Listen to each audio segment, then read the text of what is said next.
I think we first have to start off with an understanding that constructive engagement, appeasement, strategic partnerships, or strategic patience, these things, these strategies, these policies have not worked with the regime in Iran. And so you can look at it from two standpoints. One is from the standpoint of what is in the U.S.'s strategic interests, and two, what is the humanitarian thing to do? It is always nice when those two things line up with one another, but if in fact you have to start with one, I would imagine that in the United States, it would start with what is in the strategic interests of the United States to do among forces of freedom and forces that would topple this regime in Iran.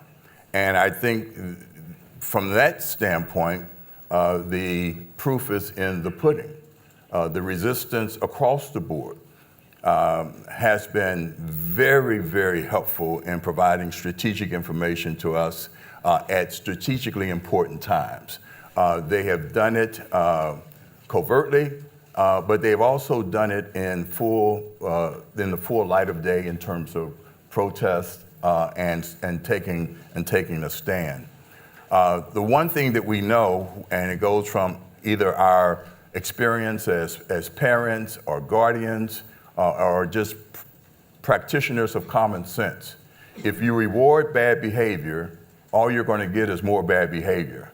And that's a pretty simple formulation that has been used in all of human history in understanding human behavior.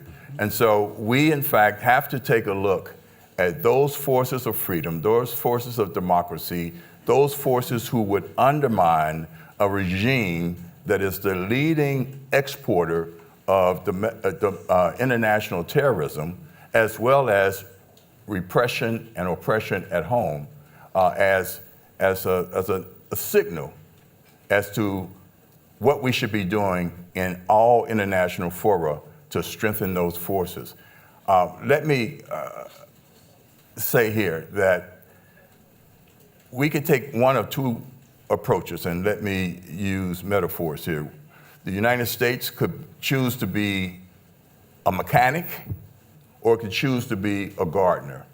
The mechanic, tinkers with everything under the sun, and it takes an enormous drain on resources, and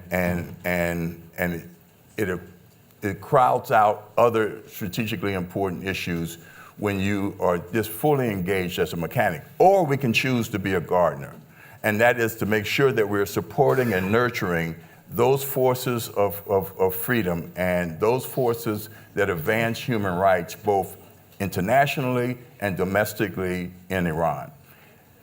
In that case, we in fact have to look for forces of good, whether they are linked together or not. That is probably a naive expectation. And I think our approach has to be, let 1,000 blossoms bloom. And I think with 1,000 blossoms blooming for the right reasons in their own individual lanes, we in fact can topple a corrupt, repressive, and terroristic regime.